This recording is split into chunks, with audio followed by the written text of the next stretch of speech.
Tarry here, where the stories never grow old, and you hear something new every time they are told, and it comes clear. So tarry here, where it doesn't matter your age, and when we gather round the table, we all take the stage year after year. So tarry here. Welcome to the Enlighten Radio Have fun at yoga at enlightenradio.org. Stash, are you paying attention? Yes, but I had to wish my wife good will. You had to attend to your beloved. Okay. Of course. Today is Monday, April 1st, and we're starting out right on the theme of April Fool's Day. Today our theme is Blarney and Malarkey on April 1st. Yes. And since it's, I don't know what time, 10:19, I think we'll start it off as a bit of April Fool's. We did. And we also want to thank Andy Alfred Irwin, one of our favorite Blarney and Malarkey raconteurs, for singing Tarry Here to open our show, as he does every single Monday. Right. What a dedicated man. Absolutely. So, Stash. Yes. Tell us about your April Fool's Day so far. Well, so far. You did have some technical difficulties that were not your fault. Yeah, I couldn't get in the meeting.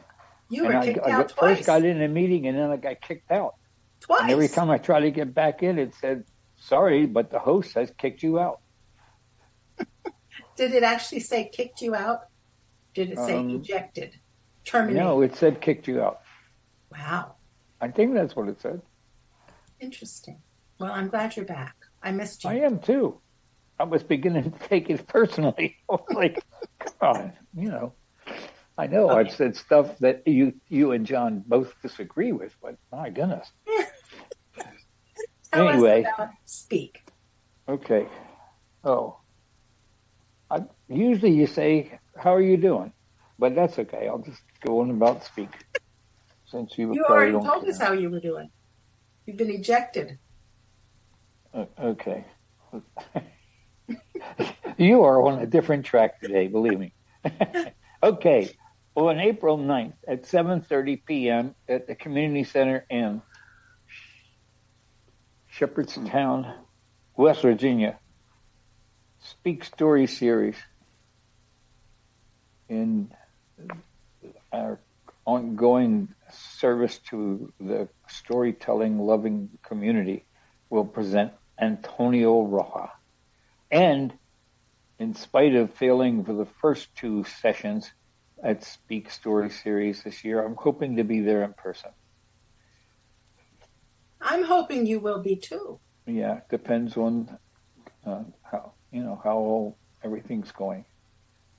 Right now, today, I do not feel like doing anything. I'm tired.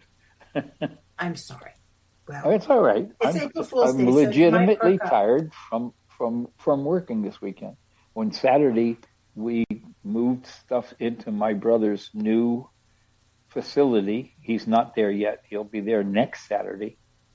But we had a bed delivered, and there were some other things delivered to his place, and we had to go and put them together. The new place he's going to does not have. It's a beautiful place, but the rooms are not furnished. So when you move somebody in there, you have to bring in their furniture and stuff. So we had to organize stuff, and we got a wheelchair for him and all kind of stuff, and we got a new bed frame, and so Terry and I had to go over there Saturday and put that stuff all together. It was kind of fun, but I was going to use his wheelchair and ride it up and down the halls just to see what it was like, but I didn't because we were busy working. I have some fun furniture you could put together if you're really into that. I'm only into it if it's necessary. Okay. I am amazed at of course it's everything is made in China these days. And that's what I would say. Who knows where it's made, but it's made in some foreign land. But I'm amazed at how people can design something like a bed frame, and they send you all the nuts and bolts and stuff, or just bolts in this case, and the design is so well thought out that all they do is they send you a packet with all the nuts and bolts and stuff and all the pieces and one small Allen wrench. And the Allen wrench is just big enough to use to put the bolts in. Everything is designed so that the bolts fit perfectly, and they're all labeled. They got a booklet that tells you. And the spacing between the parts are such that the Allen wrench will just fit in that space and be able to turn around without bumping into things. If it was even 1 millimeter longer, it wouldn't work. And which I thought, somebody sat down and designed, this has got to be exactly this length, because if it was any longer, it wouldn't work. And anyway, it was neat. So, This, what, this sounds like some Blarney and Malarkey, I have to say. Well, but it's not. We have just your word for it. Okay. Well, you can take my word for some things. Oh, so when does Tony move? Tony moves on Saturday. Wow. On the 6th, and we've already got the keys to his room and everything, because we started. I don't know, because of the contract we signed before April. We signed it actually on Saturday, so it was still in March, so that we didn't get the new rate. Wow. This is going to be an expensive adventure. However, it's going to save wear and tear on our driving to Baltimore, a 200-mile round trip, 4 times a month. It's been lately 4 times a month, and sometimes twice a week. And the drive is a killer for me. Yeah. Just sitting in the car for 2 hours is hard on my legs, and that.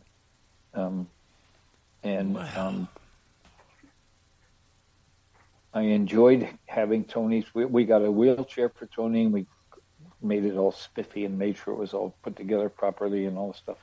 And I tried it out in my garage, and I'm looking forward to when I use a wheelchair. And that's a terrible thing to say, probably, and I'm not saying it lightly, but I cannot walk hardly any distance at all. And I thought, this is not bad. My arms are still working pretty good. So. Right now? All right. Outside? Well, that's an interesting story. Yeah. So, and Tony's going to be in a new place, and he's excited about it, And Good. Terry's been on the phone to 85,000 people this week because moving from the Baltimore VA to the Martinsburg VA mainly for us, because of the trip down to Baltimore and everything. But Tony will now be 2.8 miles from our house and about 3.8 miles from, not even less than that, about a little over a mile from his place to the VA hospital. And it's a beautiful place, and I'm all excited for my brother to be there because it's much nicer than the place he is now. And I'll be able to see him every day if I want. And I'll be able to go there and instead of taking him out for lunch, I'll be able to go there and have dinner with him or lunch or breakfast. And instead of going to a restaurant, all I have to do is pay a small amount and I can have the same meal he's having. Mm-hmm. That's wonderful. Yeah. And As the place it is should be. very nice. Yeah. You're both vets. Yeah. And his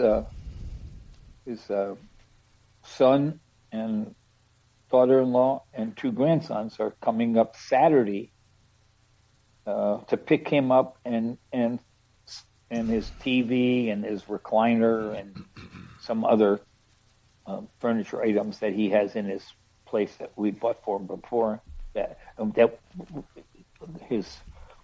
We bought some stuff and his son bought some stuff for his place, and they're going to be bringing him up because they have a nice truck.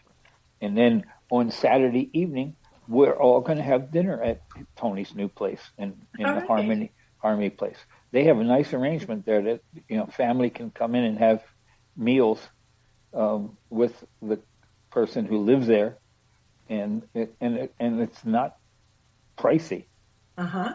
So we'll save a fortune by having the 7 of us there for dinner instead of going out to a local restaurant. That's great. Yeah. It's a very nice place. I'm really happy for my brother, and I'm glad that we're able to do this. Okay. So, how about if we talk foolishness? All right. Do you want to start out? Well, normally I don't. I always say ladies first, but since it's April Fool's Day, I'll go first, okay? Okay. Because I had been a fool on April Fool's Day at times. I never did a lot of April Fool's jokes when I was young, but I found out, boy, as a teacher, there are so many wonderful things about having a teaching career, besides the fact that you get to be with young people, and I've taught. I estimated in my 40-year teaching career that I probably have had 6,000 different individual students in front of me. Wow.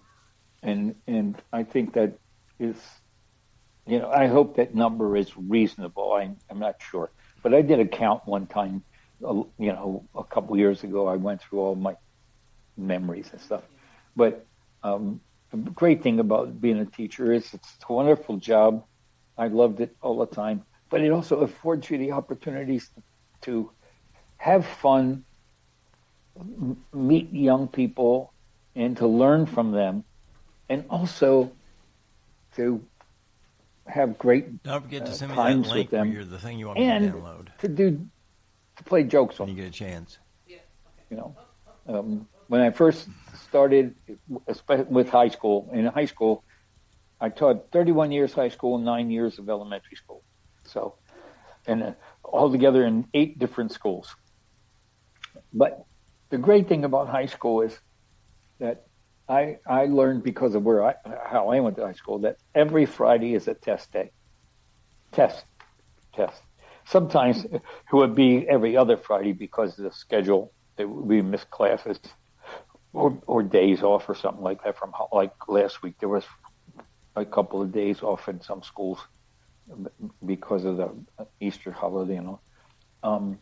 But I learned that if I taught Monday, Tuesday, Wednesday, Thursday, gave homework during the week, reminders, practice things, never give homework on a weekend, but give a test on Friday, then the kids only have 4 days worth of work to review for that test. And that's the way I went to high school. And we had a report card every Monday for 4 years in high school, which was incredible. Talk about keeping you on your toes. Anyway, and it worked. At first, when I announced that to each of my classes, until I was around for a while and the kids got to know stuff about Mr. Z, the kids would think, oh, this is a joke, right? Test on Friday? No, it's not a joke. However, there was a time when I was at Franklin High School in the 70s when it dawned on me that I was having such a good time with the kids, and they were really fun to not only to teach, but to learn from and listen to and hear their stories. And I decided to play an April Fool's joke on them. And I scheduled a test, and it just happened to be I forget the year, but it happened to be that April 1st came on a Friday. And so I said to the kids, don't forget, test on Friday. And they said, oh yeah, April Fool's. And I said, don't forget, Friday, test day, remember? And I reminded them a couple of days ahead of time. And so on Friday, especially first period came in, they sat down and I had the test paper printed out already. I spent a long time constructing this test because it was chemistry and it was 3 pages long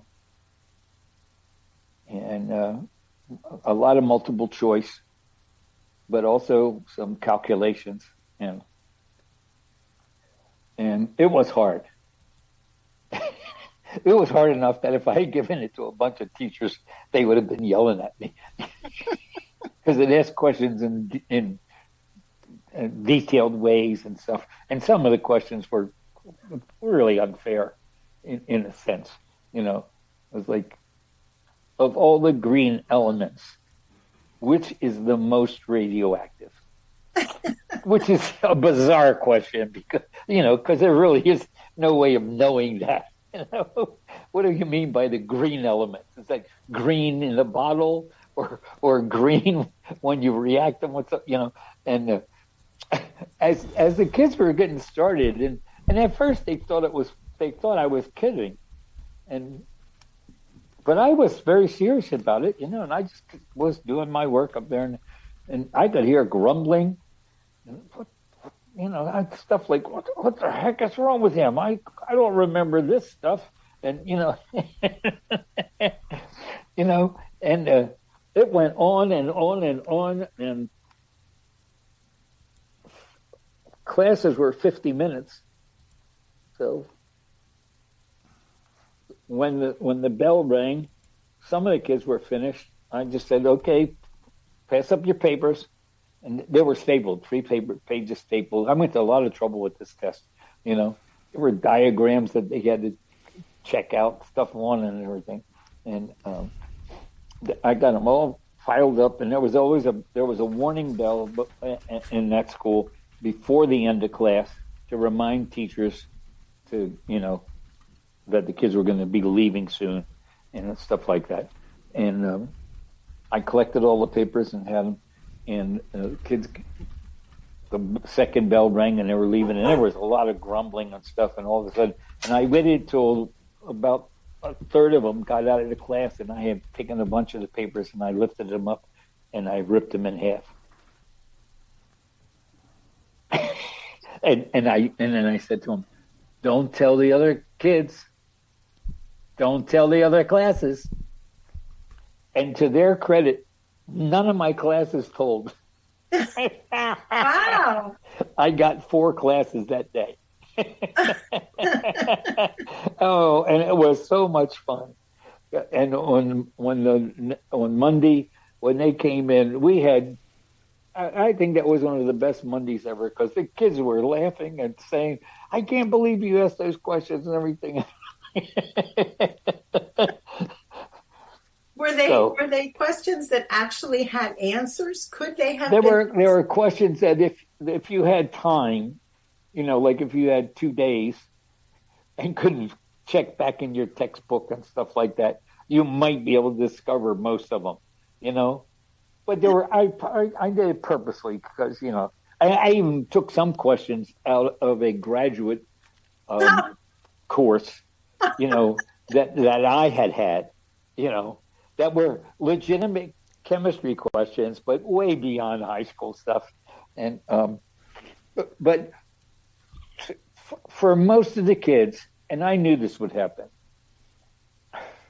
I would say that for 80% of the kids, they were fine with it. They thought it was funny. They didn't mind a teacher pulling a joke on them, especially since it didn't hurt them and it didn't affect their grade negatively. And I told all of them, for being such good sports, I was going to add 10% on the next test to everybody's grade. And, and they said, "Wow, can you do that?" I said, "Sure, I can do anything I want." And I said, because it was an exercise in your wonderful behavior and how you are able to accommodate yourself to strange things. And then, I said, because I thought some of you did a really good job at trying, and and of course some of them were still griping. And I said, and you guys who can't take a joke, remember that when you pull a joke on somebody else.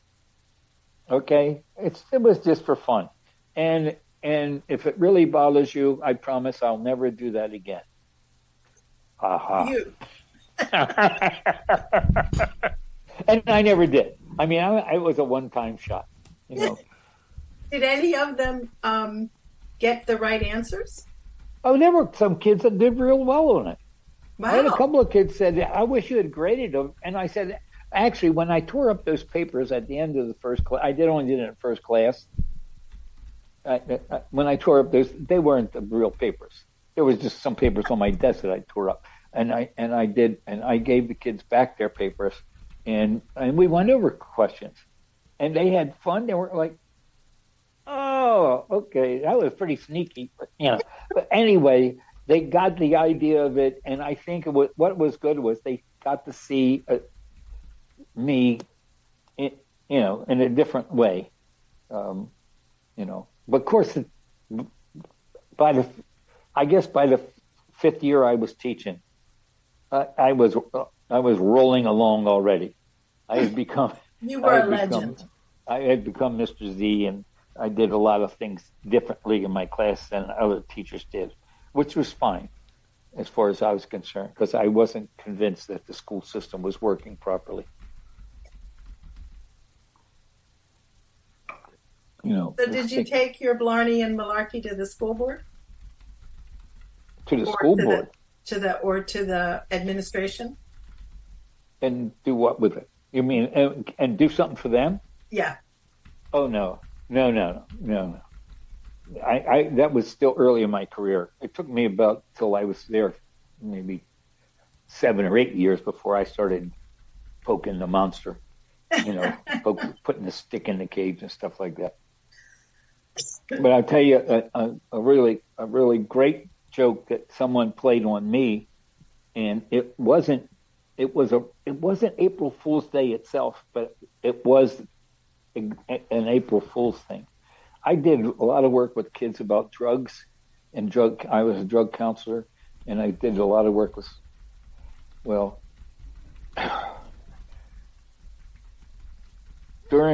just before one of the holidays, in my mailbox, in the main office, all the teachers had mailboxes.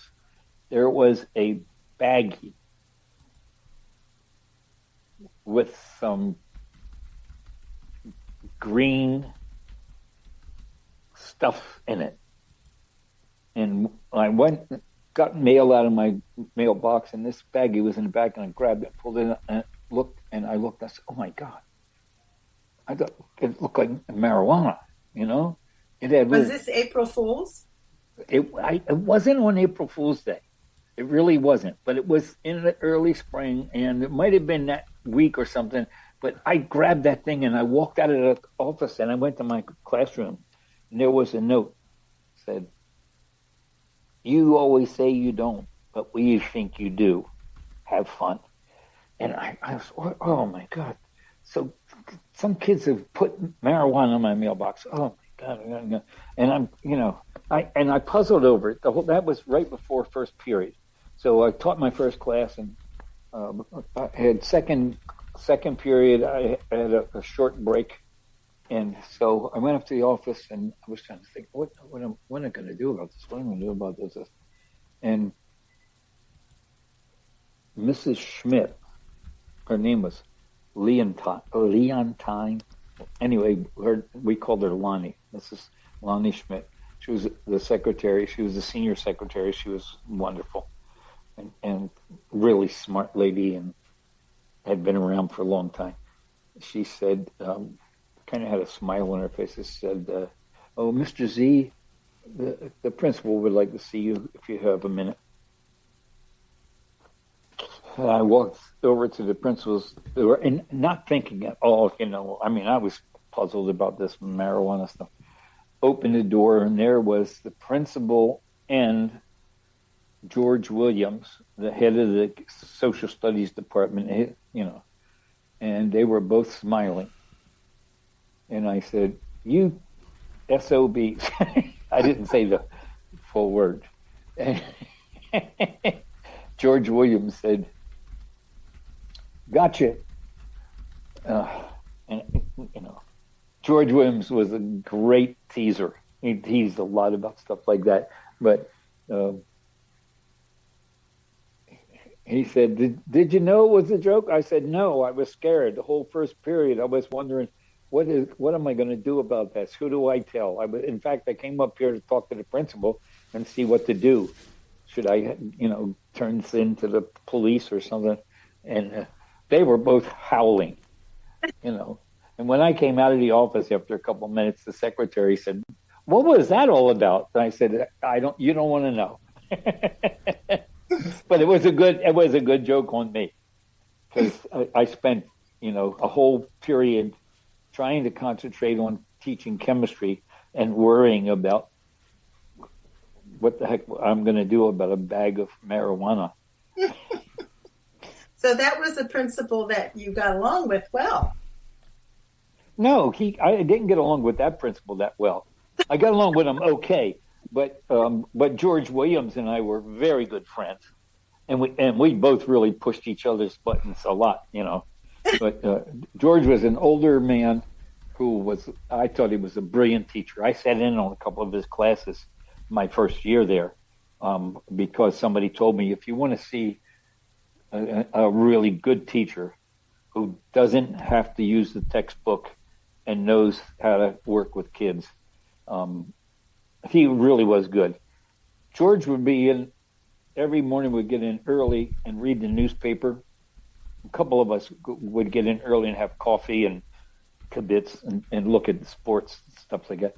But George would look at the newspaper, and I remember after being there for just a couple of weeks, I said, "Mr. Williams, you really do look at that paper, and I see you put notes and stuff. Well, why?" He said, "I don't do lesson plans. I'm teaching American history, U.S. history."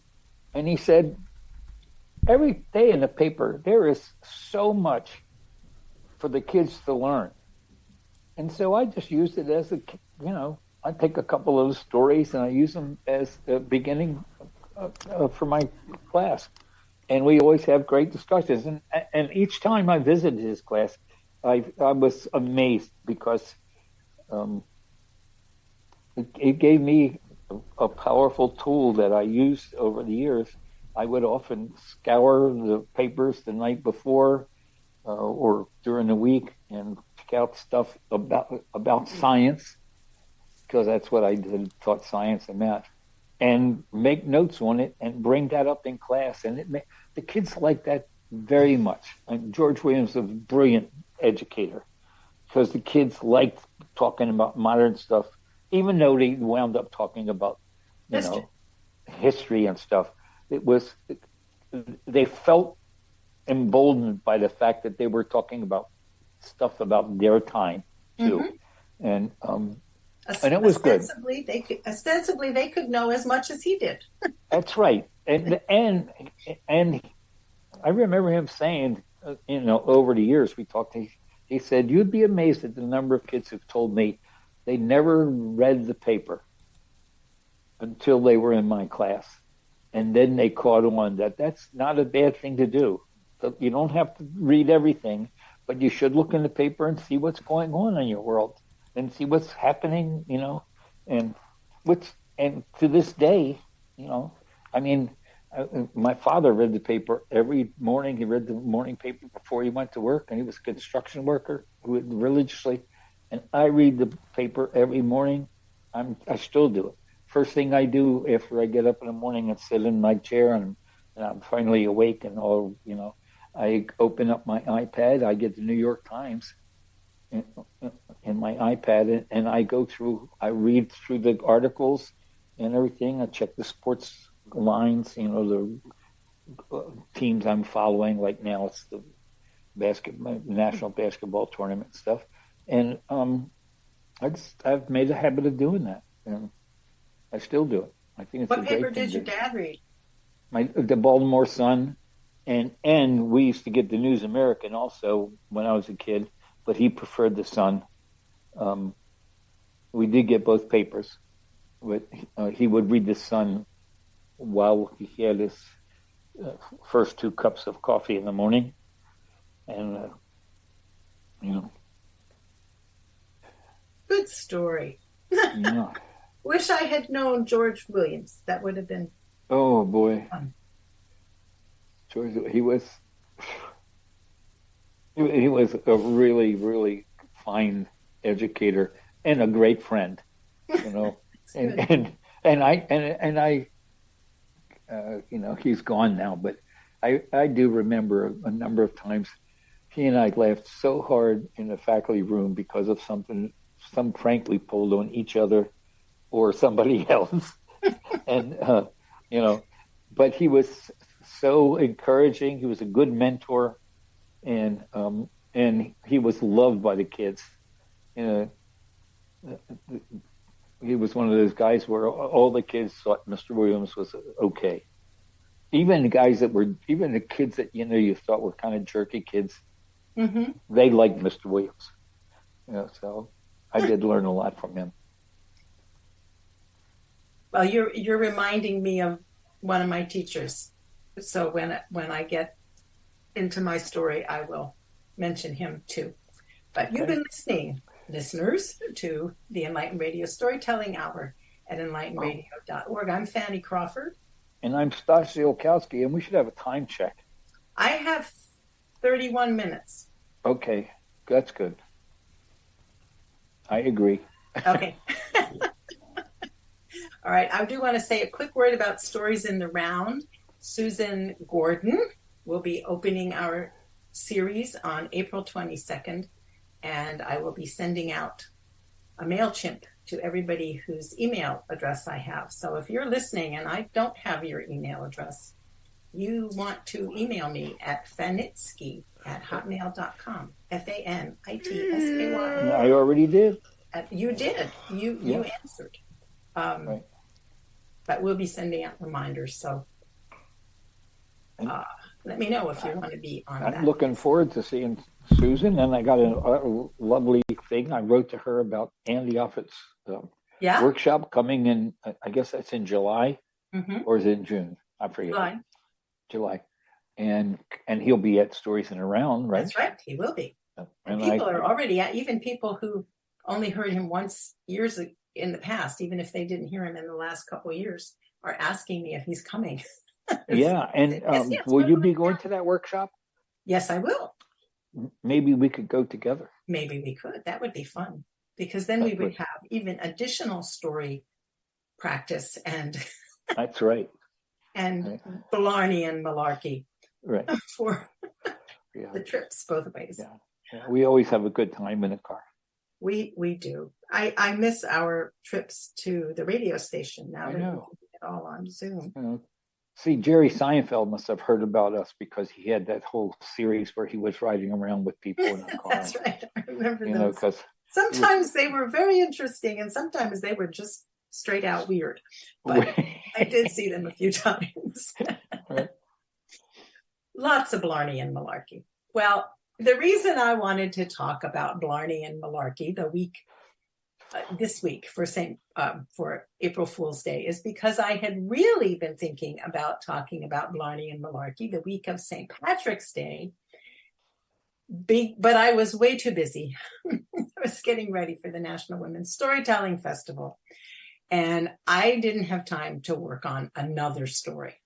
But St. Patrick's Day, March 17th, is my dad's birthday. Bill Crawford would have been 102 years old this year.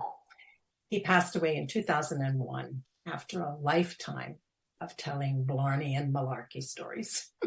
Wow. Now, Bill Crawford, my dad, was not Irish. He was African American, but there was some Celtic influence and other strains of the British Isles in his genealogy, in our shared genealogy in there too.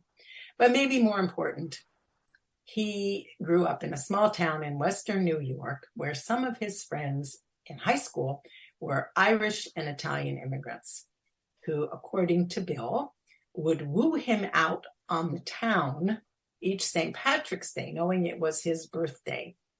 And that was the perfect excuse for these rowdy shenanigans for them to think up wacky things to do, and a lot of beer, according to my dad.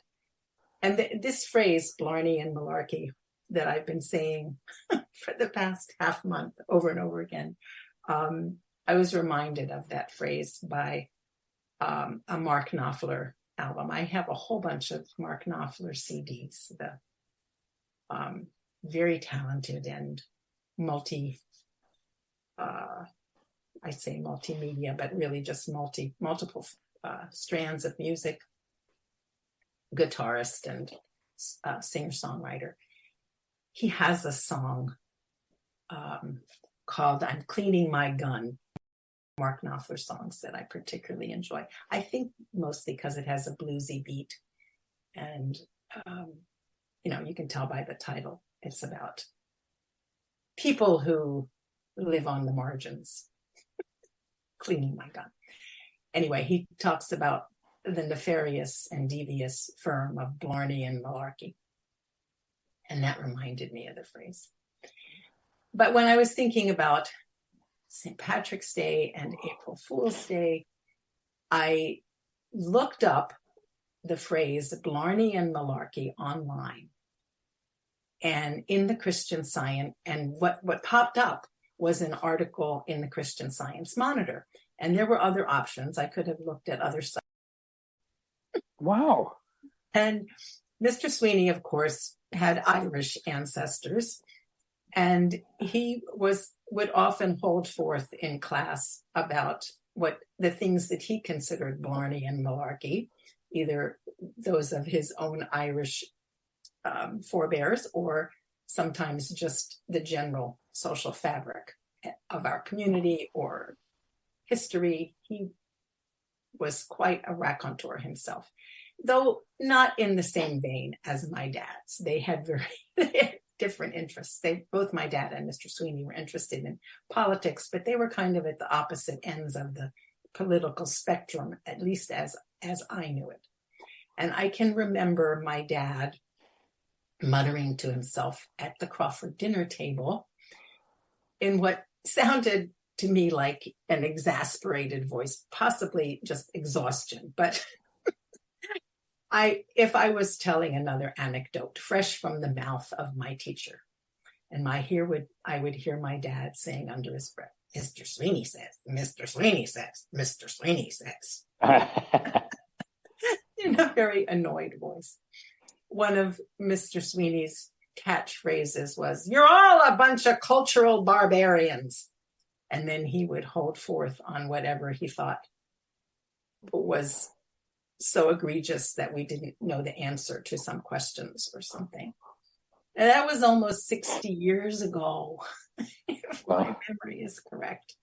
I'm pretty sure about that. My memory's not so good, but I remember being 12 years old in Mr. Sweeney's class. So my dad must have been in his early 50s by then. But in this Christian Science Monitor article by Ian O'Carroll from 2014, I learned a lot about April Fool's Day and about Blarney and Malarkey.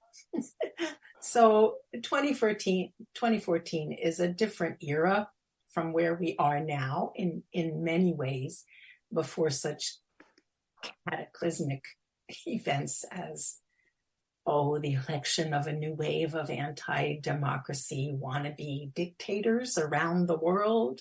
It was before the COVID epidemic. It was this burgeoning of the rise of a new generation of women activists. Nobel laureate Malala Yousafzai was only 17 when she became poet laureate. Greta Thunberg, Nobel nominee at age 16, and every year for the past 5 years straight. So, in some ways it's a different world than even this article was written, and certainly a different world than me being 12 years old in 6th grade. But I will always remember 50 years ago sitting at Mr. Sweeney's feet almost. But Mr. Ian O'Carroll, who is the columnist that wrote this Blarney and Malarkey article, writes that most of the Irish words and sayings that have entered our American English vocabulary from the Celtic, from the Irish language, are associated with bad luck. And he gives the example of phony, rat, smithereens, slew, shebang, slob. Apparently, these are all Gaelic words.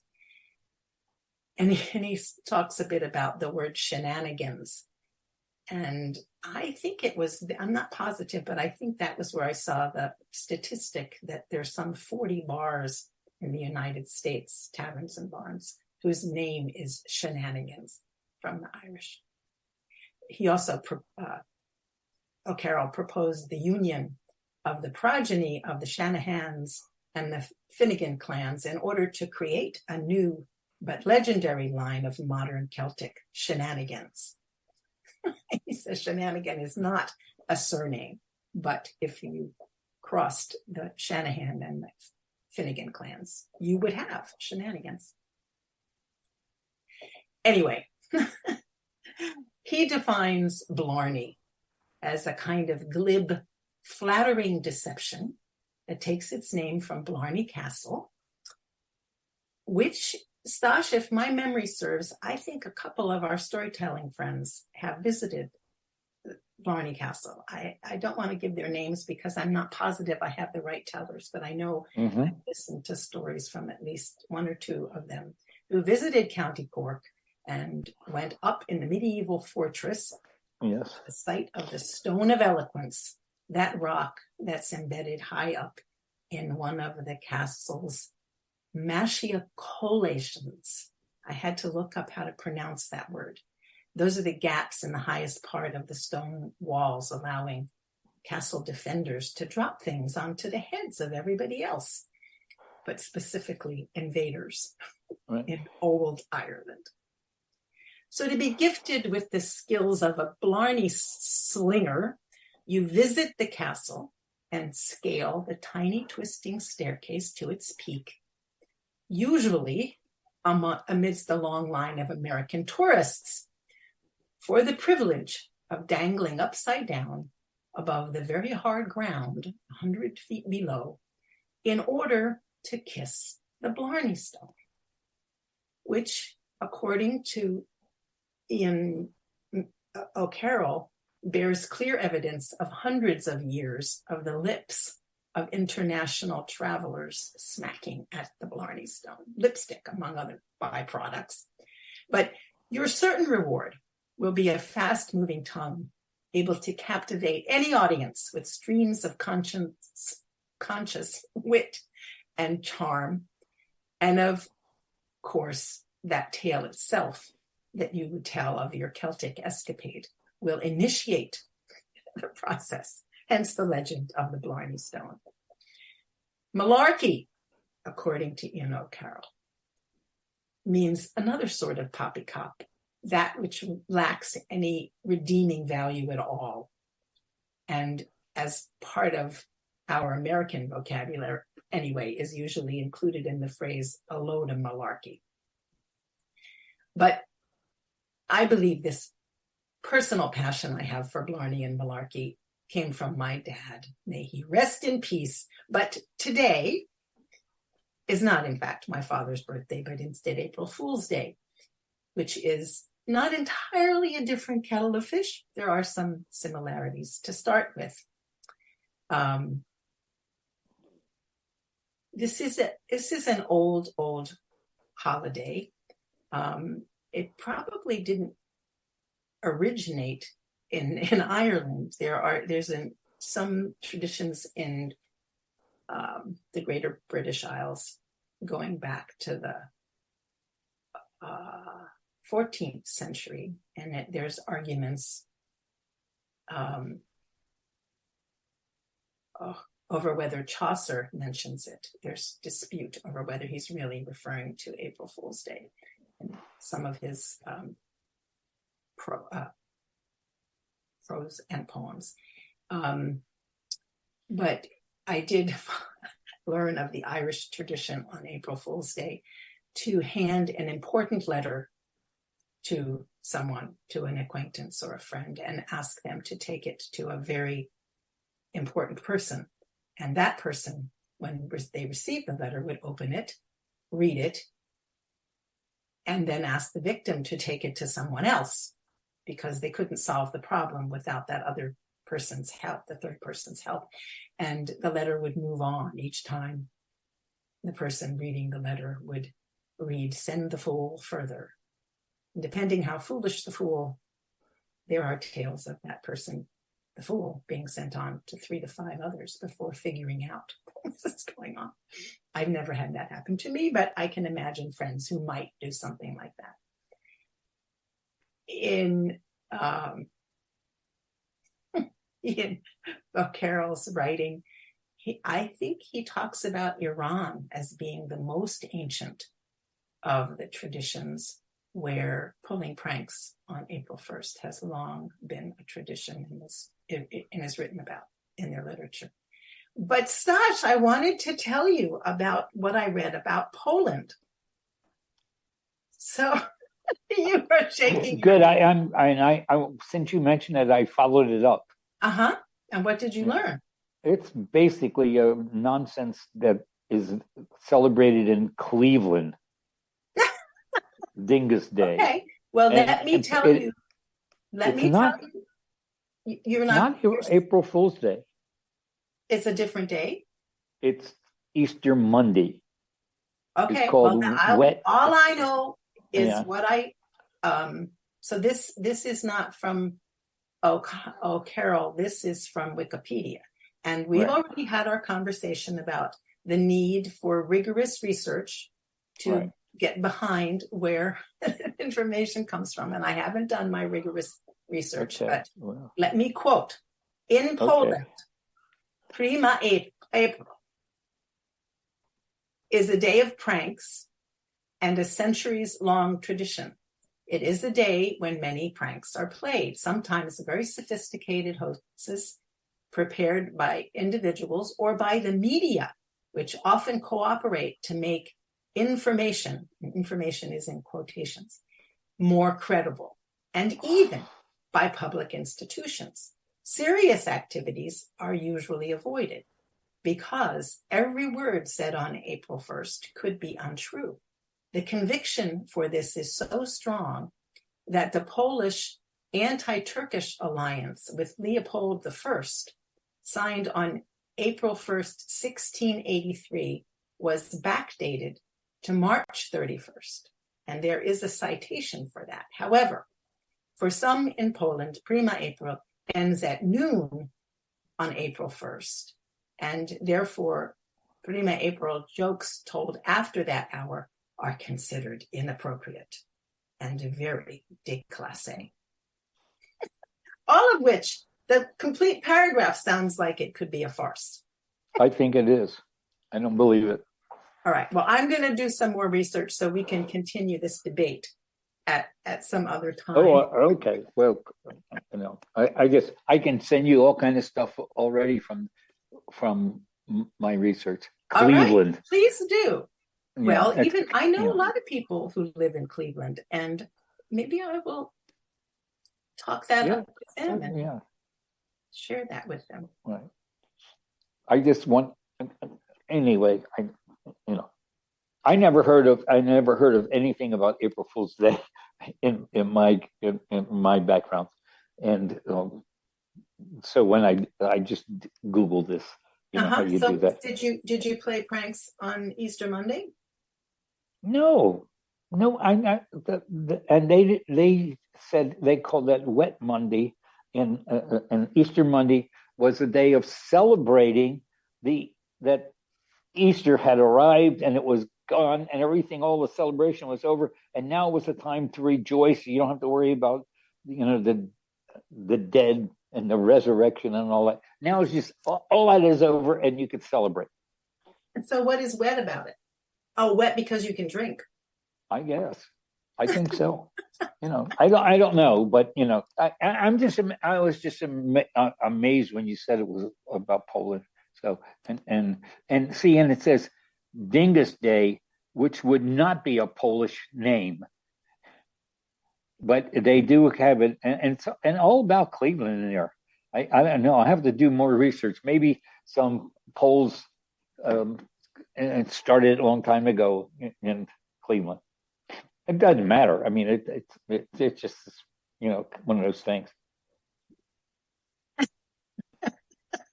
And with the Polish history, ever since the all through the 1900s, I can't imagine that Polish people playing jokes on anybody because their history is not very much fun. Brutal. Absolutely awful. Yeah. Along with many of the other European countries. So we had a woman come to church, to the Unitarian Universalist Church in Hagerstown yesterday, who I don't think had ever been there before. She reminded me of someone I had met there many years ago, but I don't think it was the same woman. Anyway, she said she was from Poland and she had a very pronounced accent. So I believed her. And she went on for some time. The sermon topic yesterday was Jesus a pacifist? And there was quite a spirited conversation during congregational response after the sermon. And she was one of the people who was most interested in providing her take on that. And it was based on the history of Poland and learning and the stories she had from her parents about both the Nazi and the Soviet invasion of Poland. So that was interesting. And what was her take on that? She said she was not a pacifist because she thought it was not reasonable to expect human beings to be able to maintain that stance, and that there was no point in it because human beings were much too violent. So she thought Jesus wasn't a pacifist? She didn't really comment on whether Jesus was a pacifist. Oh, okay. It didn't matter to her whether Jesus was a pacifist or not. What mattered to her was survival in the current world, the current climate. Okay. And she thought pacifism was an unrealistic and overly idealistic point of view. And she knew that from her parents. None of those pacifists ever make it. Gandhi, Martin Luther King. You mean they get murdered? Yeah. That's not necessarily a comment on their success or failure. Well, I don't think they were about successful. Their impact on the world. Really? You think Gandhi had a big impact on the world? I do. Really? But in any case, I don't want to talk about pacifism right now. I know. I'm sorry I brought it up. I know you would. I knew you would be. I went down the wrong rabbit hole. Yeah. It's well, and I, I don't have a negative feeling towards Gandhi or Martin Luther King. I just think it's a shame they spent all that energy and stuff and it didn't work. Oh, wow. Okay, well then we need to have a debate on air. Well, fine. Okay, but not today. No. I have to give you time to gather your data. Oh, they're pretty much gathered, but okay. This just isn't the right time. Because we're talking about Blarney and Malarkey. Malarkey. Hey, look, I love that kind of stuff. I love jokes, One of the things that I did for my first year of coaching, a young man by the name of Willie Adkins, who was an absolutely phenomenal relay racer, great handoff guy, with the baton and everything, a really good kid. And I made him the captain of my indoor track team. And on the day I made him the captain, he was a bit of a joker.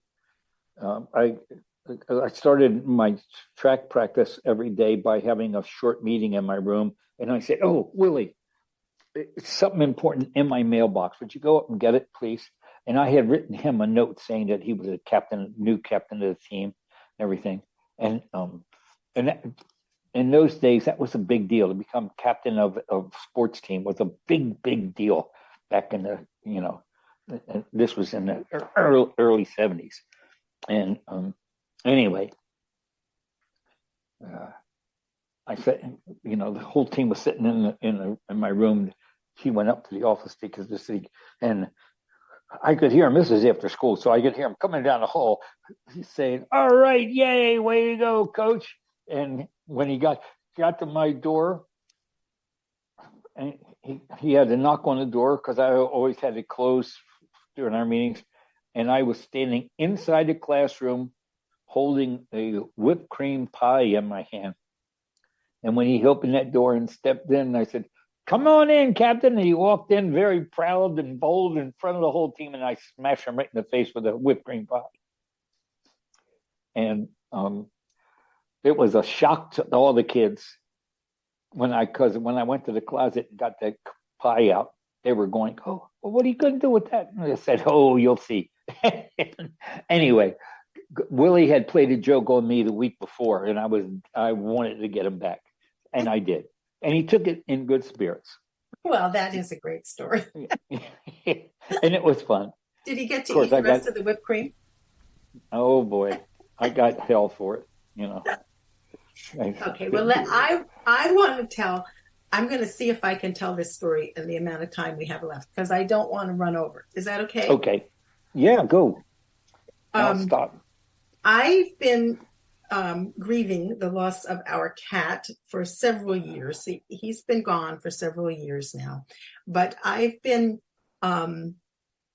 reading about research that says that 36% of people who live with dogs describe themselves as very happy, but only 18% of people who live with cats are very happy.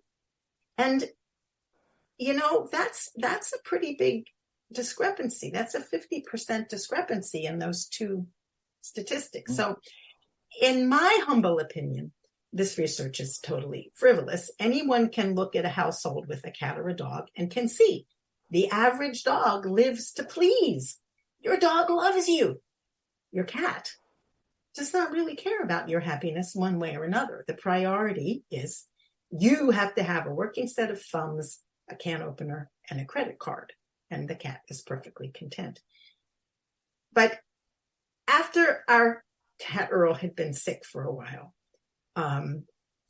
the day after his last day, sad as I was that day when we lost him, I started cleaning out all his old stuff that might cause health problems for us or any other cats that we might host at some time in the future. And I spent the morning cleaning all the sheets, the blankets, the towels that he'd been in contact with, getting rid of his old litter box.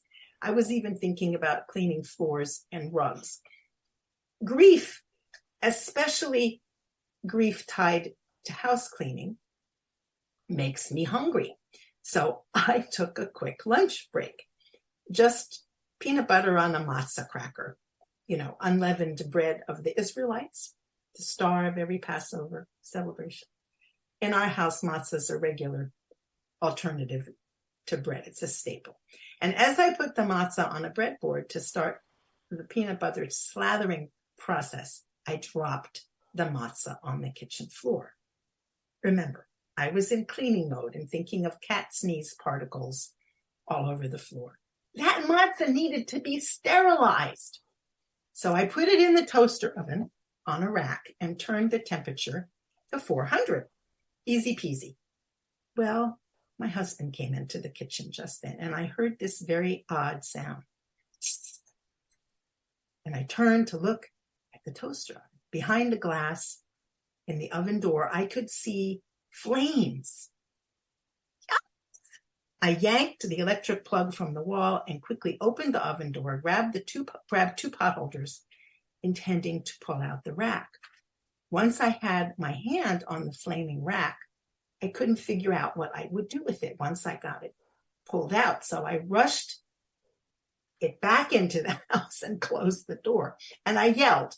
My husband ran over, picked up the toaster oven, and carried it out against his chest, headed out the door. I was sure the oven would explode in his face, but I ran to the back door, opened it, and he set the oven down outside the door, and we stood there. I was frightened, watching the flames slowly die down. Now, Jose was fine. Just a couple small second and third degree burns on his forearms and a bigger one on his chest. But it's healing under the body wraps, really. Once all the hair grows back, he'll be fine. But the oven was too hot to touch for a long time. And then I spent 90 minutes scrubbing to get rid of the awful smell, sort of fumigation and a cleansing. And from now on, I won't need sage smudging to purify the air. I can burn a matzah in memory of a dead cat. I also wanted to tell you about my friend who lives in the woods in a little hippie cabin very back to the land. She heats with a wood stove and cleans her chimney every fall. But she's a hippie. She can't afford a chimney sweep, and that's why she has a cat, a big orange tabby, a big boy, 20 pounds, 30 inches all the way around him. Well, that's his circumference around his stomach in the middle. But she just tucks him under her arm, climbs right up on the roof with him. Don't worry, he's in a harness on a good leash. And as Fluffy wails and flails, she drops him down the chimney flue and raises and lowers him several times. That's what chimney sweeps do, only they use brushes. Of course, she still has to brush Fluffy real well when he finally hits the bottom and runs out the other end. It makes a lot of dust to clean up too, but she has kittens for that. She straps one of them in a little harness with Velcro straps and attaches them to a sturdy stick that she holds and uses to fluff the kitten round the place. Works better than a feather duster. They're generally self-cleaning, those kittens. Cats are very clean, generally speaking. But I wanted to tell you about my cat, Earl, when he was young and really until he got very old. He liked me to read to him. And then I would have to make dinner, both for us people and for him. But he had favorite Italian recipes, and he liked me to speak to him in Italian while I was making his dinner. So that's a whole another story. So I can relate to that study that says only 18% of people who live with cats are very happy. Now that Earl is gone, well, I visited the animal shelter the other day. After all I have left is Jose, my husband, and his burns are almost healed now. But I'm wondering if I should trade him in for that very handsome Jack Russell Terrier I saw. Yikes. We're out of time.